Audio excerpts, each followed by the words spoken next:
Southwestern Family of Companies welcomes you to the Action Catalyst. Each week, our diversely and amazingly accomplished guests share their insights and inspirations to help us ignite our own. So let's invest attention together to breathe, to reflect and refocus, and decisively defeat that voice we call Mr. Mediocrity. Then let's enjoy moving forward to make a positive difference in our world.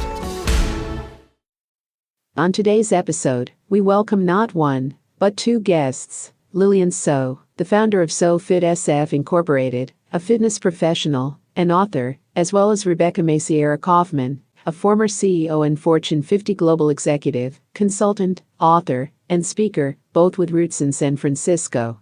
Together, they have co-authored the book, FitCEO, Be the Leader of Your Life, drawing on their experiences to help readers find balance and prosper physically, emotionally, spiritually, and mentally.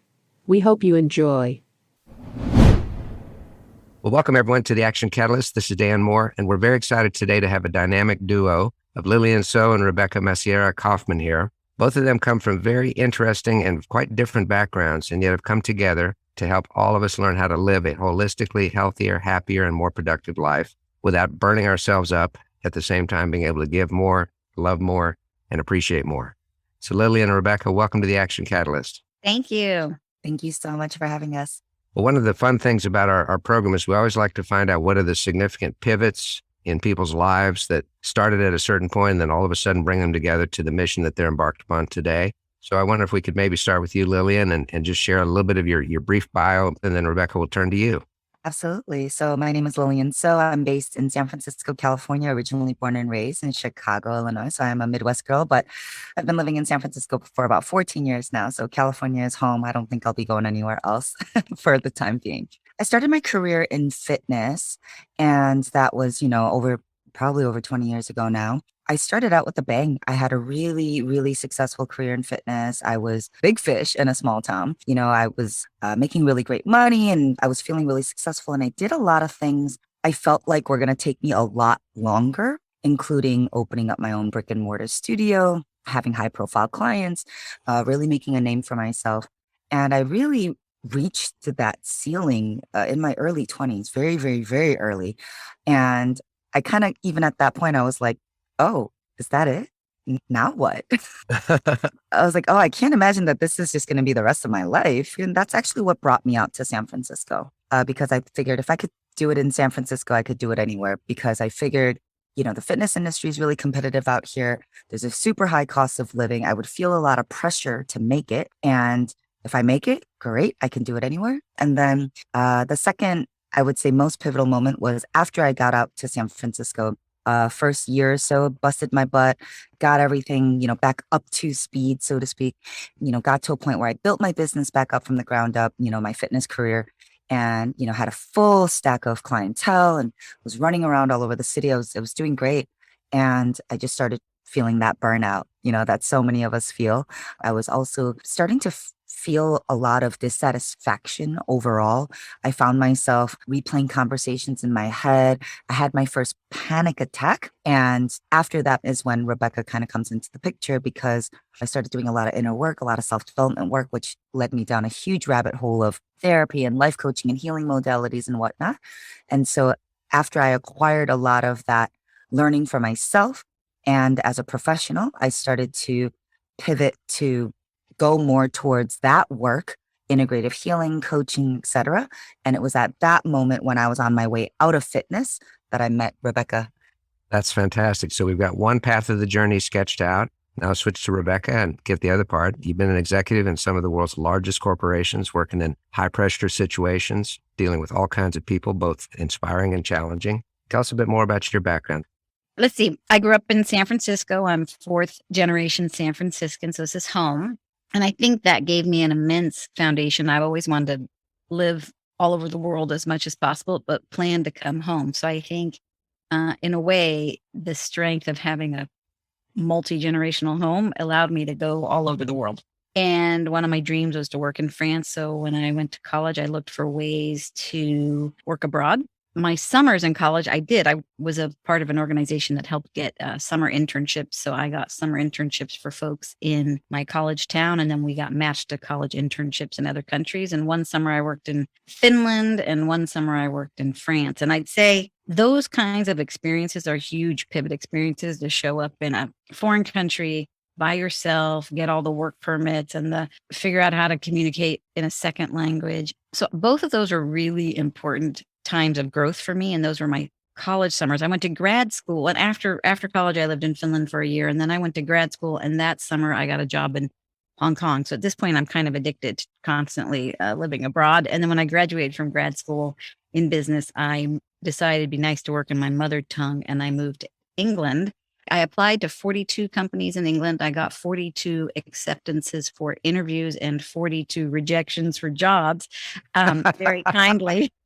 Perfect record. Yeah. And no one wanted to get me a work permit. But one of the gentlemen I interviewed with, this gentleman said, you have to talk to much smaller companies because these big companies can't get you work permits. We all want to meet you because we're happy to, but you really need a much smaller company. So he introduced me to like a person he knew that ran a company with 15 people, and they were thrilled to get someone with my skill set and education.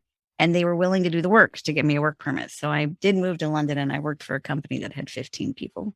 Then when I decided, my father was really ill, and my mom called me up and said, you need to come back. And I decided I really wanted to go into general management. So I went back to my business school at Stanford and said, so what's the best path into general management? And they said, you should be a product manager. So I started off as a product manager in a small financial institution called First Deposit Corps.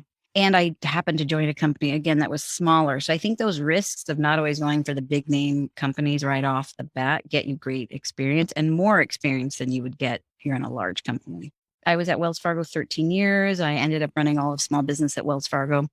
And then I moved to Citi, and I was there 12 years as the president of the area, running 400 branches. And then after a few years of that, the company asked me if I would take over a troubled subsidiary that needed a turnaround. And it was a Mexican-American cross-border bank. So I did that for a few years as a CEO, and then became chairman of that board, and then moved over to an international role in 100 countries running the International Personal Bank. So all of those were really incredible pivots. But the meeting of Lillian, when I became CEO of that subsidiary, I was trying to figure out how will I ever stay fit when I'm commuting to different countries and to LA. And I asked my club, I had heard about this machine called a power plate. And I asked my club, hey, is there someone who is trained on this machine that would be willing to work with me just for 30 minutes twice a month?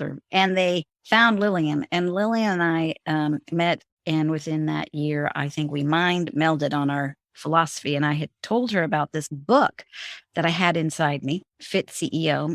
And I said, would you write it with me? And she said, yes. So I'm going to get back to a theme that is true of both Lily and I, which is we really are willing to say yes, but it's been a lot of fun. You know, as different as your backgrounds are, there's some commonalities. One is your unwillingness to become complacent, because each one of you at a fairly early age hit a point where you could have just coasted. You could have stayed where you were. Things were going quite fine. But each one of you has this desire to push out, to do more and not get complacent, which is brilliant. And as you just said, Rebecca, your willingness to say yes, because you never know what the yes is going to lead to.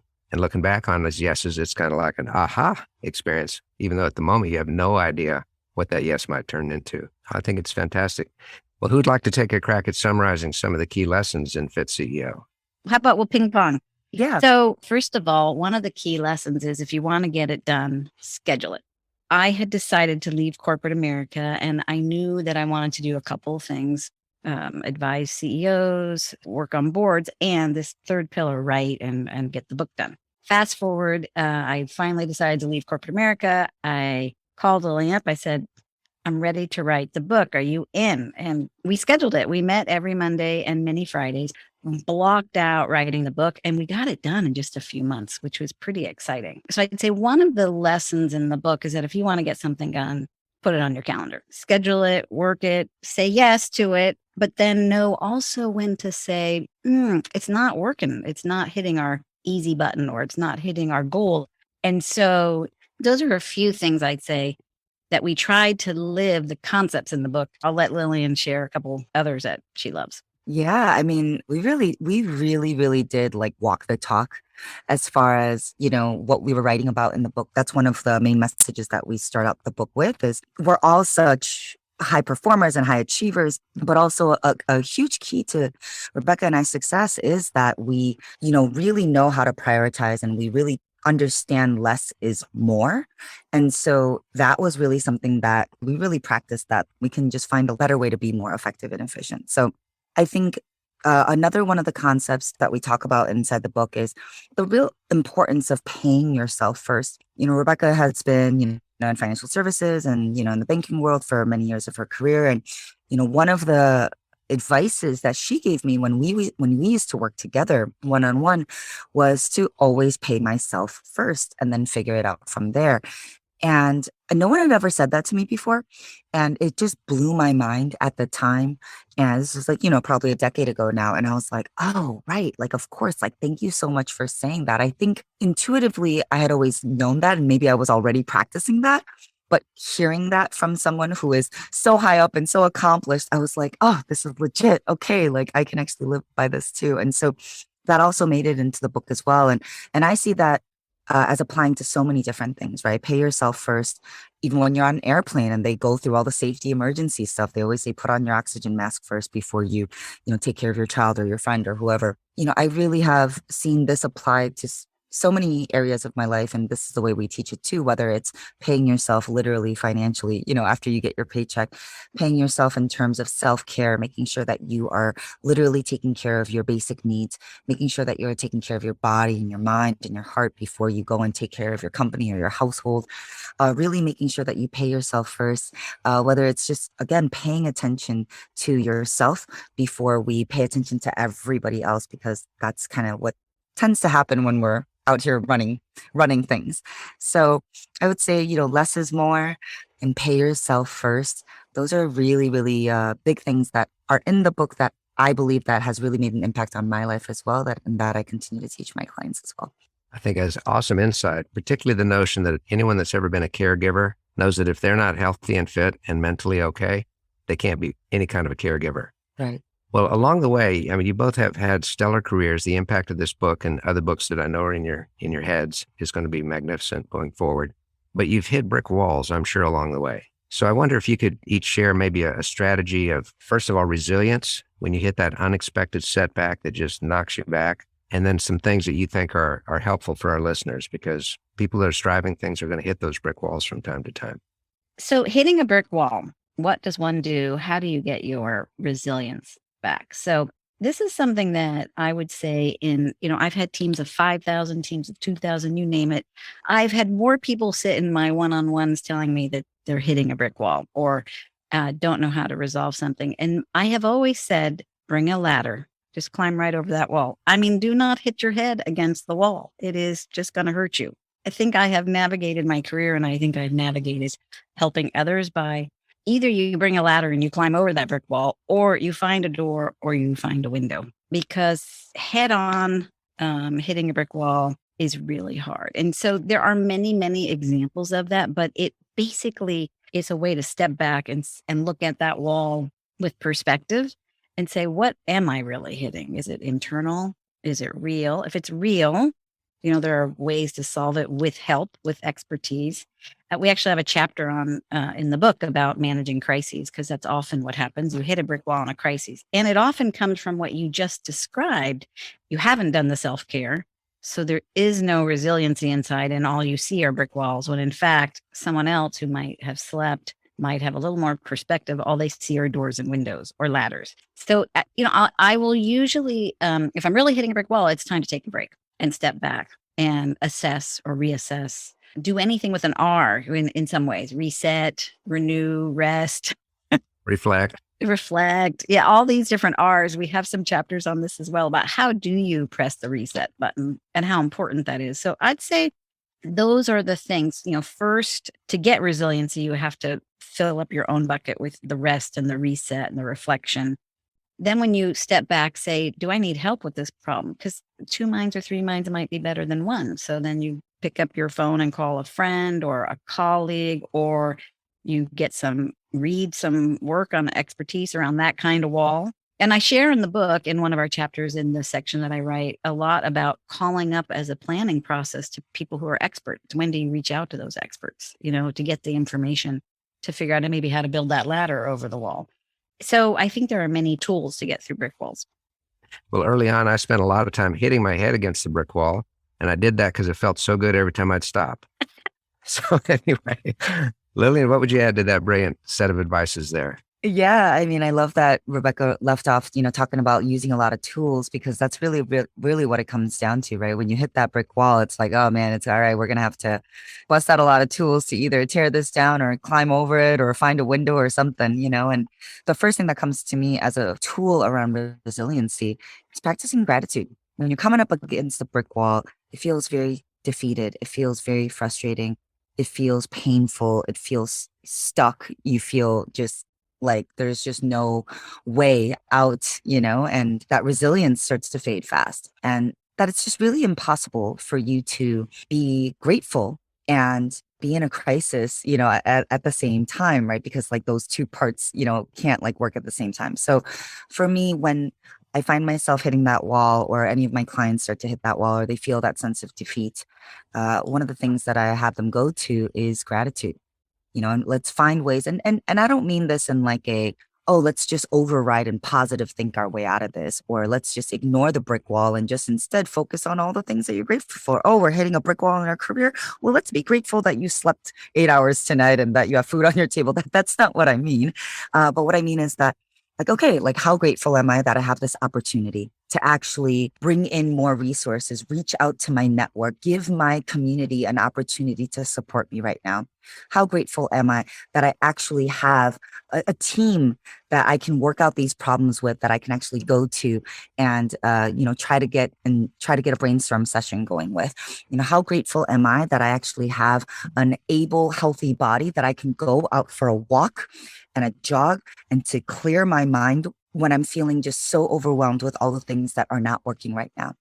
And when we come into that state of gratitude, all of a sudden the field of vision starts to open, and then we're able to find that ladder. We're able to find that window. And so that is my 2 cents around hitting brick walls. And, what do we do, to stay resilient? I think that's all impressive advice. It's so important. And each of you came back to the idea that there are other people in our lives that we can turn to, that if we get too much tunnel vision and thinking it's all about me and my problem, we miss the perspectives that those that love us and care about us can bring. Even those that sometimes are harsh to us, it's not because they're ill-intentioned. They're pushing us to do the best that we can do. Do either of you or both of you, could you share your morning routine? How do you start your day? How do you get the engine kick started? Oh my gosh, I have so many things that I do to get my morning going. I really believe that your day starts with how you start it, right? And so I have a few different things that I use right away, just even with my wake up process. So I have a wake up light, and I sleep on an Uller, which is a temperature regulating pad. And so what I do is it's all, programmable and schedulable. So if I wake up at 6:30 in the morning, my alarm clock is not really a sound, it's a light. So the light gradually starts to get brighter and brighter and brighter in my room, starting at 6 in the morning, so that by 6:30, which is the time that I want to wake up, it's at peak brightness. So the idea there is that it mimics daylight, the sun coming through the window. So you kind of naturally wake up with the light hitting your eyes versus getting a blaring, air horn in your ear. And it does make some sound eventually at the end. But I do that. And my Uller, which is temperature regulating pad, you can bring the temperature down or up. I have it set so that it starts to warm up around that same time. So it mimics your body temperature rising as well, right? So your core temperature is rising. So it signals the body like, hey, it's time to get going. And we're going to come out of deep rest now, and we're going to start kicking up our day. So I start with my wake up process already there. And then from there, the first thing I do, a couple basics, is I hydrate right out the gate. I probably drink about 24 ounces of water right out the gate, first thing in the morning. Take a couple of my probiotics and, a couple supplements to get going. And then I sit in front of a red light and I write a page of gratitude.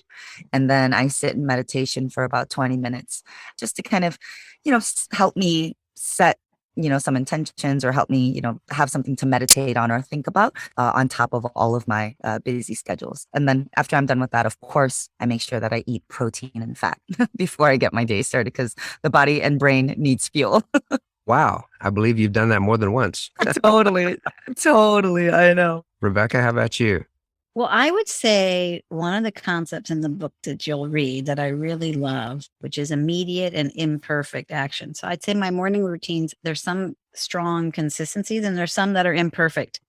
So I would love to say, oh, I meditate every morning, but I don't. I meditate, I flow through. So every once in a while, I'd say maybe once a month, I do a 10-day meditation course, but I don't do it 30 days in a row. I tend to do it 10 days in a row. And then that takes up 15 minutes every morning, but I don't do it all 30 days in a row. So I'd say I probably meditate 10 out of 30 days. So I definitely am the imperfect action person. There are so many things that I want to do every day that I would not have any time in my day. So I now rotate them through. So then I'd say about 10 of those 30 mornings, I get out of bed and I stretch and do different kinds of stretches. If you think about it, it's more like once every 3 days. I don't get up every morning and stretch, but I'd say 1 out of 3 I do. I consciously, do roll the shoulders and do all that. And then I do every morning have a really wonderful tea ritual. I make this amazing, yummy tea. I love tea. I make a pot of it. That's what I have. And then my breakfast typically is either peanut butter and whole wheat toast with some berries or like eggs and whole wheat toast and some berries. So always, as Lillian mentioned, some kind of protein and fat. And I love fruit. And then I read the newspaper for about half an hour, all the headlines and what's going on. And, usually check that no one's canceling my first meeting or missing the Zoom link for the first meeting. I've learned in this remote world, if I don't check, I show up to the meeting and everyone's like, where is it? Where's the meeting? So I don't like it that we have to go to our devices, but I do. I mean, if I'm honest, I put it away all night. But at some point when I'm having my tea in the morning, I do go to my device just to check that in half an hour, it's not going to explode on me the first meeting of the day. So I think that's my typical morning routine. It's intentional, it's real, and it's something that gives you comfort and gives you strength, each one of you. And our listeners hopefully are taking notes and making thoughtful decisions about how to start our own days, because we want to get one shot to start each day, and we want to start it the best way we possibly can. Well, time goes too quickly with you two. I want to ask you one other question. Many of our listeners are cruising through life in a great way, and they're achieving much, and they're happy, and they're joyful. But we have other listeners right now that they're discouraged, they're frustrated. What advice could you give to people that are frustrated and not sure where else to turn it? Lillian, you start us off? Yeah, absolutely. I mean, there are a few things that I would say to that. It's funny, I was just talking with my clients, a group coaching container that I have, and we were talking about optimism. And we were talking about how optimism is not so much, again, about just positive thinking and, just kind of trying to override a situation that is hard. But it's really about the energy that we hold and the state of mind and being that we try to access. And so to those that may be in that kind of place, what I would say is really tapping into the optimism is also trusting and having faith that there is a light at the end of the tunnel, that there is the other side of this, that there is a reason, a purpose, that this is all part of your journey. This is all part of your story. This is all part of the path that is perfectly made for you. And so to maintain that optimism, which is also to me an energy of vibration, a trusting and a faith that it is all part of the story that is being beautifully laid out for you. And right now you may be on the part of your story or your journey where it's supposed to be dark. It's supposed to be a little heavy. It's supposed to be a little bit hard, because without that part of the story, then there's kind of like no story, because then when you're on the other side, and you're actually in that place of, winning, without this, you don't have the story, right? Because that's kind of like the hero's journey. Like you need that to have, the story and the hero's journey. So I would say, first optimism, maintaining that trust and faith that this is all part of your story, that this is all part of a journey that's perfectly made for you. The second part that I would say is going back to the people thing, right? Don't be afraid to reach out and ask for help and tap your community, your friends, your family.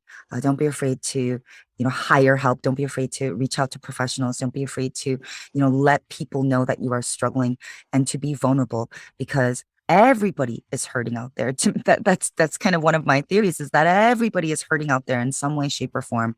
Everybody out there is, moving through their own demons and their own struggles in their own way.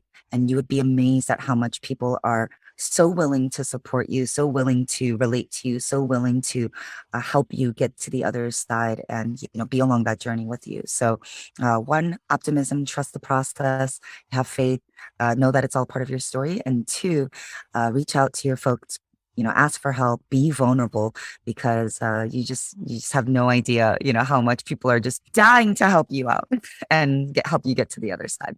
Love it. Thank you so much for that. Rebecca, what could you add to that one? Wow, not a lot, given that covered a lot. So thanks, Lillian. Brilliant. I think the one thing I'd add, I want to emphasize that everybody struggles. Even if you think they don't, they do.